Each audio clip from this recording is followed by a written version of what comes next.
Primeiro, eu quero dizer que eu estou muito feliz de estar aqui, principalmente de ver vários rostos conhecidos aí na plateia, as meninas que me seguem aí nos meetups, né? Ah, olha, mais ali que eu não tinha visto ainda. Bom, eu sou Jaqueline Gracielli, eu trabalho há 5 anos com tecnologia, hoje eu sou líder de desenvolvimento na F-Câmara, e eu organizo 2 comunidades, que é a Nerdzão Nerd Girls e a WordPress São Paulo, que são comunidades bem legais, então quem puder ir lá nos meetups, por favor, vamos fortalecer. E, bom, vamos lá. Hoje eu vim trazer uma palestra sobre Node. Quem aqui já conhece Node? Levante a mão quem já ouviu falar. Legal, muito bom. O que acontece? Por que eu escolhi trazer uma palestra sobre Node? Lá na F-Câmara, a gente trabalha muito com serviços externos, com vários sistemas que têm que se integrar. E o pessoal tem um costume de fazer isso ou com Node ou com .NET Core. E o pessoal não conhece muito Node. Quando a galera vai começar a estudar, eles aprendem a criar os servidores, aprendem a criar interfaces com Node, mas nem sempre de início o pessoal aprende a criar APIs. E são algo que o mercado de trabalho pede muito. Então, para ajudar, eu vim para a comunidade e trouxe logo esse assunto para iniciantes. Bom, vamos lá. Vamos ver se o negócio está funcionando aqui. Foi. Então, primeiro de tudo, o que é um Node? O Node não é uma linguagem nova, né? Ele é uma ferramenta, ele é uma plataforma. Ele possibilitou trazer o JavaScript para o back-end. E aí o pessoal fala, nossa, o Node é muito inovador. Mas por que ele é tão inovador assim? O Node, ele é todo em JavaScript. A gente pode escrever ele com TypeScript, que eu vou falar um pouquinho mais para frente.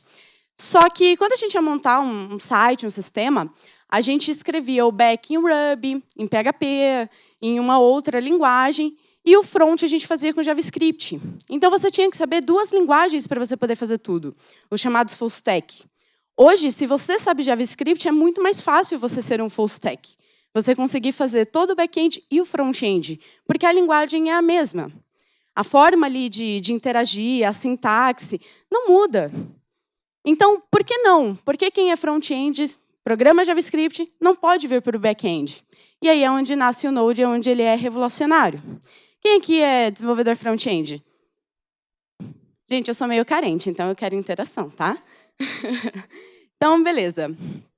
Ainda não, eu vi ali, né? Mas depois dessa palestra vai. Não lembro quem foi que falou. Bom, junto com o Node, eu vou apresentar aqui o TypeScript, que também não é uma linguagem nova. O TypeScript é só uma forma nova de escrever o JavaScript. Porque o que acontece? O JavaScript, aquele que todo mundo conhece, que é interpretado pelo navegador, ele tem uma estrutura simples, só que ele não é orientado a objeto. E quando a gente está falando de back-end, quanto mais orientado a objeto, melhor. Então, o TypeScript está aí para poder fazer isso. Ele é uma forma de interpretar o JavaScript totalmente diferente.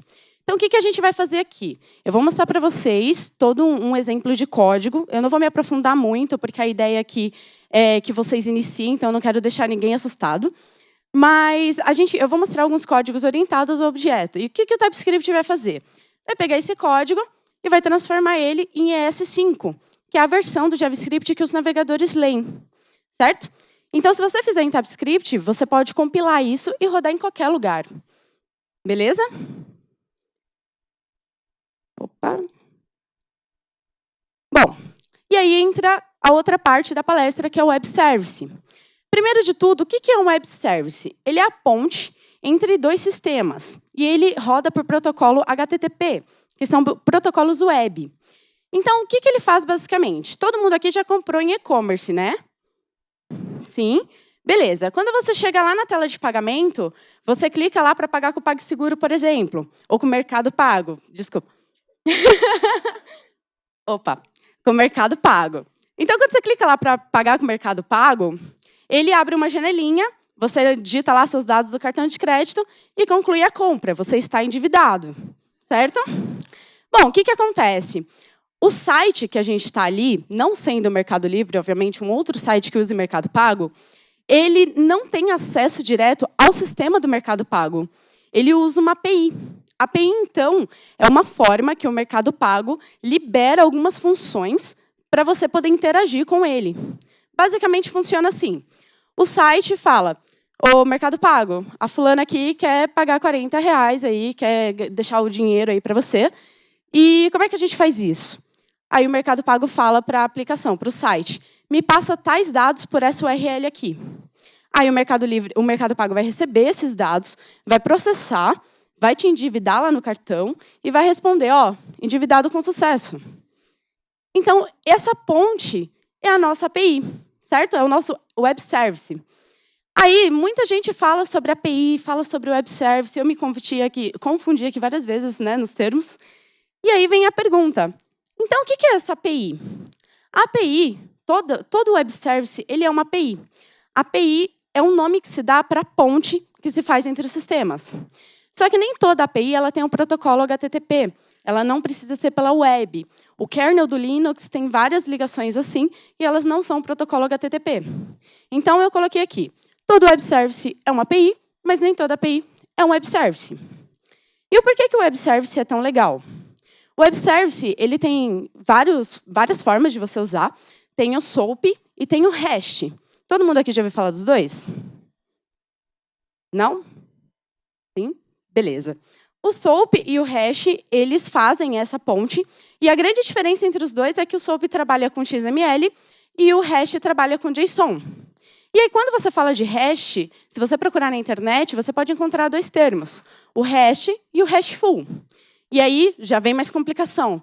Mas qual que é a diferença desses dois? A diferença é praticamente nenhuma. O RESTful, basicamente, é o sistema que usa o REST e o REST é a nossa API. Basicamente é isso, então não tem muita diferença. Sempre que você vê REST ou REST API, ou RESTful, é tudo a mesma coisa. Beleza? Bom, e aí eu tenho uma pergunta aqui, só para eu poder ver como eu vou explicar as coisas. Todo mundo aqui mexe com JavaScript? Levanta a mãozinha. Legal. TypeScript? Node? Quem gosta de gatinhos? Bom, a minha palestra eu estava muito inspirada quando eu fui fazer, e aí eu coloquei vários gatinhos. Bom, o que acontece? Todo esse monte de nome feio que eu falei até agora, o que a gente faz com tudo isso? A gente joga no caldeirão, mexe e faz mágica. O que acontece aqui? Primeiro de tudo, a gente vai iniciar um projeto em Node.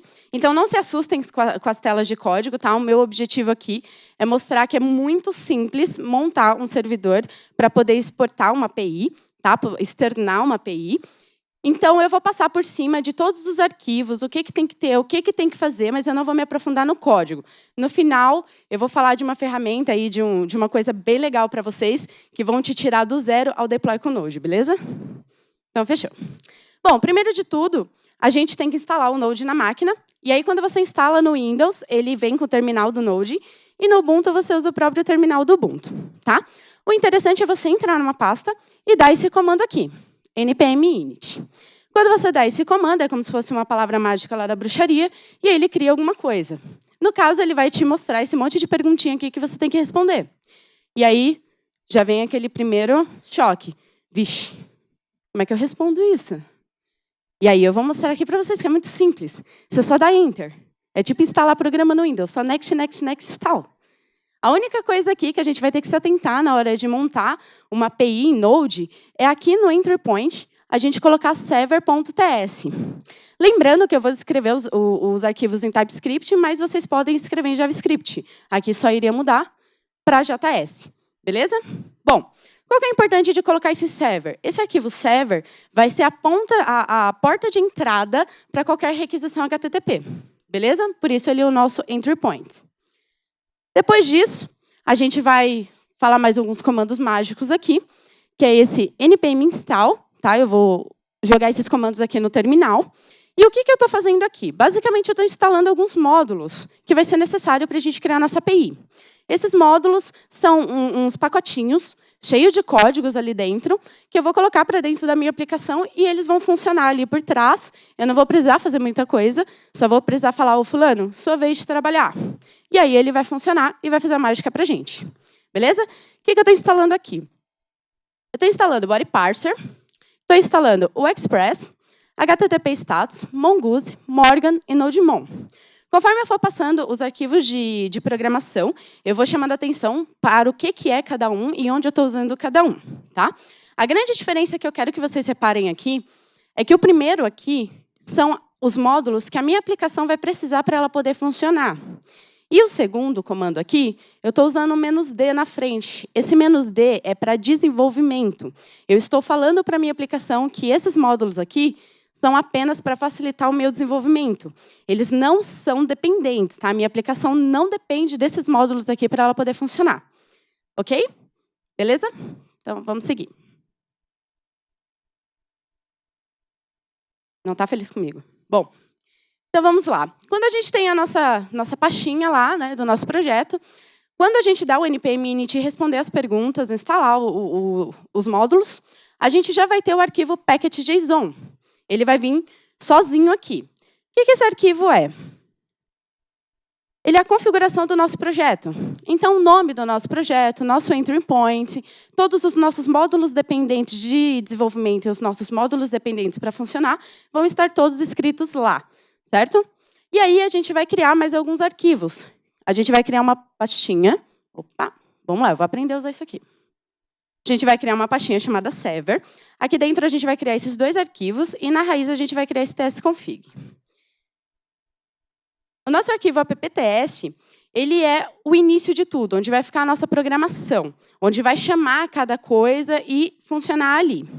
O nosso server.ts, onde vai monitorar a nossa porta de entrada, e quando houver uma requisição, é o server que vai falar, o app pode funcionar aí que aconteceu alguma coisa. E, por último, o tsconfig é a configuração do nosso compilador TypeScript. O nosso tsconfig, ele tem essa carinha, e aí vem de novo aquele baque, né? Tipo, meu Deus, o que é esse monte de palavrinha nessa tela preta? E aqui é bem simples, isso aqui vocês conseguem encontrar na internet bem fácil. Eu estou falando aqui para ele que ele vai transformar tudo que eu escrevi em TypeScript em ES5. O common.js vai ser um módulo para fazer isso. Ele vai gravar tudo na minha pasta build. Aqui estão os meus arquivos roots do TypeScript. O meu tipo de projeto é Node. Eu vou incluir tudo que tiver na minha pasta server, que for .ts, e vou excluir tudo que tiver na Node Modules.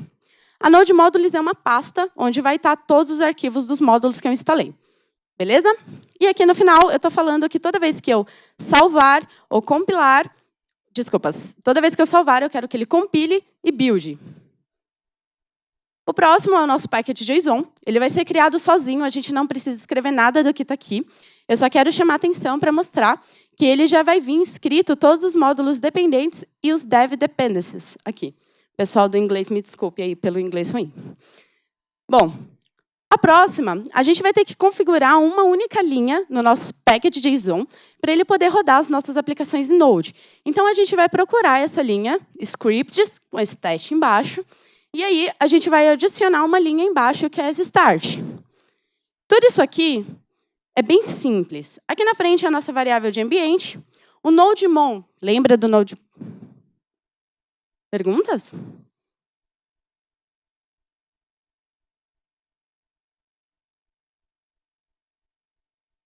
Certo?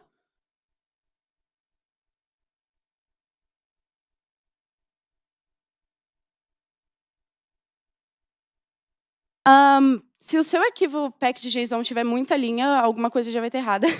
Ele tem até poucas, ele tem alguns módulos só. Mas, basicamente, essa daqui ela sempre vai estar ali, ó, pelo 6, 7 ou 8. Então, quando eu tirei print, eu já tirei aqui para facilitar. Pode estar um pouquinho mais para cima, um pouquinho mais para baixo, mas nunca lá no fundo.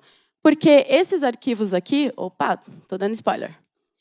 Essas linhas aqui, elas sempre vão ser as últimas do seu package.json, que são os módulos de desenvolvimento e os módulos dependentes.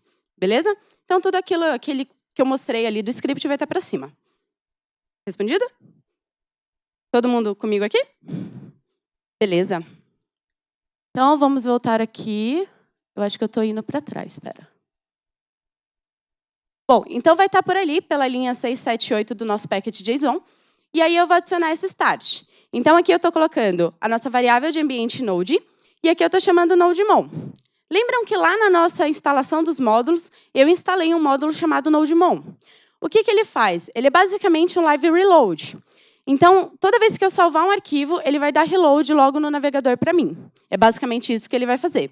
Aqui na frente, eu estou chamando os nossos arquivos test.node e o nosso server TS.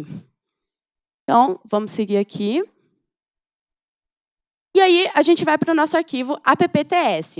Esse arquivo é bem simples. O que ele vai fazer? Ele vai trazer o Express, que é aquele módulo que é o nosso framework. É ele que vai trazer todas as funções que a gente vai usar para construir a nossa API.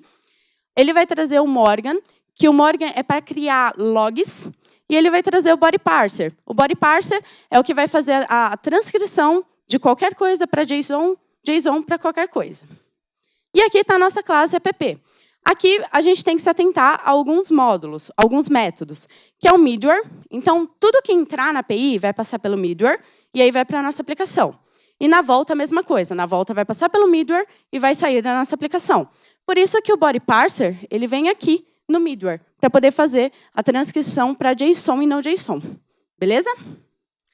Bom, o nosso próximo arquivo é o server.ts. Desculpa, eu quero chamar a atenção aqui para o holds. O holds, o que ele vai fazer? Essa barrinha aqui quer dizer que eu entrei na minha URL base. Por exemplo, www.jaqueline.com.br. Essa seria a minha URL base. Então, eu estou falando o quê? Toda vez que ele entrar na minha URL base, ele vai receber uma requisição e uma resposta, vai verificar se deu 200 no navegador. Esse 200 é um código que está tudo ok. É um código que está funcionando. Então, se estiver funcionando, ele vai exibir uma mensagem Hello World. Beleza? Essa estrutura aqui, ela é chamada de Arrow Function. E aí eu quero explicar um pouquinho como ela funciona. Lá no JavaScript, a gente criava funções assim, function, nome da função e dava um return. Na Arrow Function, a gente simplifica tudo para uma única linha. Então, quando a gente não tem parâmetros aqui dentro, a gente deixa só os parênteses e já coloca na frente o que vai ter o return. E aí, o que indica esse return é o igual flechinha, que é uma arrow. Arrow Function. Oh. Bom, seguindo. Aí, e se a gente tiver um único parâmetro que você vai dar return nele? A gente vai escrever de duas formas. Ou a gente coloca direto o parâmetro que a gente vai receber e dá o return, ou a gente coloca ali entre parênteses. As duas formas vão funcionar. E se a gente tiver dois parâmetros? A gente coloca os dois parâmetros aqui, e logo na frente a gente coloca o return. E aqui tem que ser com os parênteses, senão não vai funcionar. Então, se a gente olhar lá no nosso app, vocês vão reparar que aqui eu tenho um parêntese com dois parâmetros aqui dentro, a minha arrow, e aqui na frente o que eu quero retornar. Então, toda vez que ele bater nessa rota, ele vai retornar isso aqui para mim no navegador. E aí, o meu server.ts, eu vou chamar o meu app, e aqui na frente eu vou usar o listen, que é um método do meu Express, para poder ficar olhando uma porta. Qual a porta que ele vai olhar? A 4200. Então, tudo que acontecer nessa porta, ele vai chamar o app e vai falar, roda aí que tá legal. E aí vem a parte bacana. Lembra que eu falei dos gatinhos, né? Então, aí, a gente tem que saber qual que é a palavra mágica para a gente poder fazer tudo isso que eu falei até agora funcionar. A palavra mágica, ou a frase mágica, é o npm start. O que acontece? Depois que vocês fizerem tudo isso daqui e jogar npm start no terminal, ele vai acontecer isso. Vocês vão chegar lá no navegador, vão digitar o localhost ou a URL base de vocês, www alguma coisa, onde a API estiver, a minha porta, e ele vai responder message hello world. E aí, o que acabou de acontecer aqui? A gente acabou de fazer um servidor API hash. Pronto, olha só que legal. Fácil? Quem achou difícil? Ninguém vai levantar a mão, né? Bom, eu queria mostrar algumas outras coisas. Eu vou passar aqui só por cima como é que faz a conexão com o Mongo, que eu acho interessante, mas eu vou dar uma acelerada por causa do tempo, tá? Então, eu vou falar das partes mais importantes. O legal da API, nesse ponto aqui, a gente pode colocar qualquer coisa na nossa aplicação e colocar para ele dar um return em qualquer rota. Então, ali onde está barra, a gente pode, por exemplo, barra API, barra clientes, e mandar ele retornar uma lista de clientes. Essa lista, ela não precisa estar no banco de dados, ela pode estar mocada na aplicação, por exemplo. E ela vai ser externada na API e um outro sistema vai poder consumir isso. Beleza? Só que a graça é estar no banco de dados, certo? Então, eu vou mostrar rapidamente como é difícil conectar no Mongo. Vocês lembram da nossa estrutura de pasta, certo? Olha só, eu vou criar uma pasta nova chamada config e vou criar um único arquivo chamado db.ts. E aí, dentro desse arquivo, eu vou importar o Mongoose. Vocês lembram dele lá, do slide de módulos? Mentira, ninguém lembra. Bom, mas aí a gente vai instalar esse Mongoose. Opa, a gente vai importar esse Mongoose aqui. E aí, a gente vai criar a nossa class database. E aí, primeiro você olha e fala, meu Deus, quanto código. Mas vamos lá. Primeiro de tudo, aqui a gente vai colocar o URL do nosso Mongo. Quando a gente instala ela no nosso computador, ela está local Mongo, ele sempre vem por padrão dessa forma aqui. Mas se vocês estiverem usando online, é só colocar o link dele ali. E aqui na frente é a parte mais legal. Olha só que legal. Tá vendo que aqui está escrito Crush Management? Esse é o nome do meu banco. Não se apeguem ao nome, depois eu explico por quê. Depois eu explico, juro. Mas ali na frente é o nome do meu banco. Qual que é a graça? Eu não vou precisar entrar no Mongo e criar o meu banco lá dentro. A partir do momento que eu coloquei aqui, o Mongoose vai olhar lá no meu Mongo e falar, esse banco existe? Ah, não existe? Então cria que eu preciso usar. Ah, existe? Então me dá aqui os dados que eu vou usar. Então, em nenhum momento, você não precisa abrir a interface do Mongo para nada. Beleza? Bom, falando rapidamente aqui, o construtor é sempre vazio. Aqui eu estou criando a minha conexão com os métodos do próprio Mongoose e estou criando um logger. E como bons programadores, né, como os bons programadores back-end que vocês serão, eu sei, vocês vão fechar as conexões com o banco de dados sempre. Né? Abriu, fechou. E aqui, simplesmente, eu estou criando, estou pegando o DB Connection e dando um close. E aqui eu estou retornando uma mensagem falando que ele está desconectado. Só isso. E aí a gente vai chamar ele no appts, que é aquele arquivo que a gente fez. E na nossa classe, a gente vai criar o atributo aqui em cima, vai chamar ele aqui, vai criar 2 métodos para trabalhar com os métodos lá dentro do DB e vai mandar ele iniciar no nosso construtor. O construtor, basicamente, é o primeiro método que é chamado quando a aplicação roda. Então, é isso. Chamou a aplicação rodou, conectou com o banco. E aí, novamente, a gente vai lá e dá um npm start. E aí a gente vai olhar o nosso terminal quando a gente fizer isso. E aí a gente vai ver esse resultado. Aí vocês me falam, beleza, como é que eu sei que funcionou? Aqui, servidor está rodando na porta 4200. Embaixo, Mongoose está conectado ao Mongo. Pronto, está conectado com o Mongo. Difícil, né? Bom, eu vou passar agora bem rapidamente pelos módulos. Quando a gente quer fazer um CRUDzinho, por exemplo, todo mundo sabe o que é CRUD? Create, delete, select e update. Bom, toda vez que a gente vai criar um CRUD, por exemplo, eu tenho alunos e tenho professores. Eu vou criar um módulo para professores e um módulo para alunos. E cada um tem que ter esses 4 arquivos. Então, esses 4 arquivos, é o esquema. Aqui no esquema, a gente vai usar novamente aquela mágica do Mongoose. Eu vou criar aqui a estrutura da minha, o que seria tabela. E aí o Mongoose vai fazer a mesma mágica. Existe, usa. Não existe, cria. E aqui é o nosso repositório. O repositório vai chamar o que eu fiz lá no esquema e vai passar para o Mongoose com o nome da nossa, o que seria tabela. Então, eu estou guardando toda aquela estrutura dentro da tabela clientes. Aqui é o nosso controller, a gente vai colocar as funções de CRUD. Então, eu estou chamando getAll e um getById. Né? Eu não coloquei as outras aqui para não ficar muito extenso. No routes, eu estou falando que eu estou criando aqui o route, chamando o controller. Estou chamando o meu HTTP status para sempre verificar o status da minha URL, se deu OK, se é 404 e não existe, se é 501 e deu alguma coisa no servidor. Se tiver sempre 200, ele sempre vai rodar OK. E aqui é a nossa classe do routes, ela é um pouquinho maior, mas ela faz basicamente o que a controller faz. A diferença é que ela vai chamar a minha controller e vai verificar se veio alguma coisa. Se veio, ela vai passar a resposta. Se não veio, ela vai passar um erro. Basicamente isso. E aí, a gente está com tudo pronto. Sério? Acabou. A gente está com tudo pronto. Estamos com a nossa API configurada. Por último, a gente só tem que chamar o routes lá no nosso app. E aqui, no método routes, eu vou criar 2 rotas. Uma para a API clientes e uma para a API clients ID. O que ela faz? Ela vai lá no nosso clientes rota, dá um getAll ou um getById, dependendo da rota que você chamar. Bom, e aí vem aqui o que eu falei para vocês, que é muito legal. Eu criei um artigo no Medium com o passo a passo para criar uma API para gerenciar seus crushes lá do Tinder. Por isso, de Crush Management. O pessoal fica animado, né, quando você fala isso, gente. Quantos crushes vocês têm? Tudo bem, não precisa me contar, mas depois eu quero saber lá fora. Tá?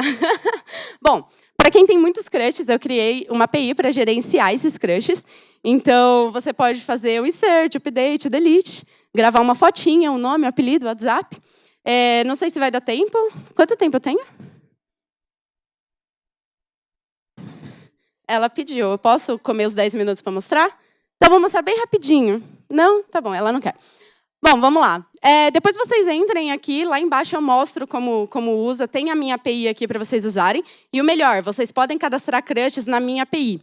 E aí, quando eu for para as palestras onde eu mostro a API, todo mundo vai ver os crushes que vocês cadastraram lá. E aí me trollaram. Na verdade, eu trollei a Laís uma vez, que é uma amiga que palestra comigo sobre o React, e ela consome essa API. A gente estava palestrando no mesmo momento, e aí eu cadastrei a Gal Gadot, a Mulher Maravilha. Eu cadastrei essa moça aí, e na hora ele estava falando como os crushes dela eram bonitos. E aí, quando ela deu F5 na página, quem apareceu? Foi lindo! Foi tão engraçado. Pena que eu não estava lá.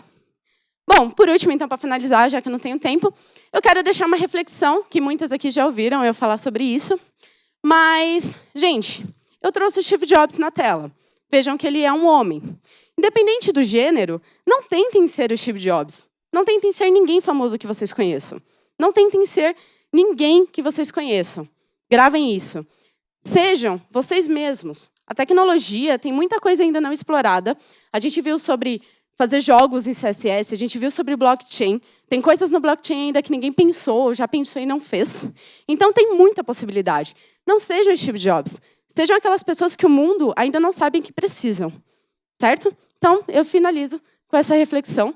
Deixo um gatinho dançando e obrigada.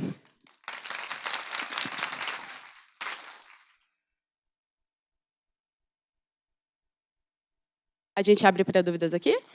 Vai dar tempo de uma pergunta. A não ser que você queira mostrar a API assim, muito veloz. Muito veloz!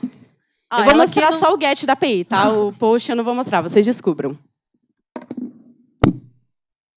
É o dela, é o seu que está fazendo uma máquina. Então, ó, esse aqui é o link da minha API, tá? crushmanagement.herokuapp.com.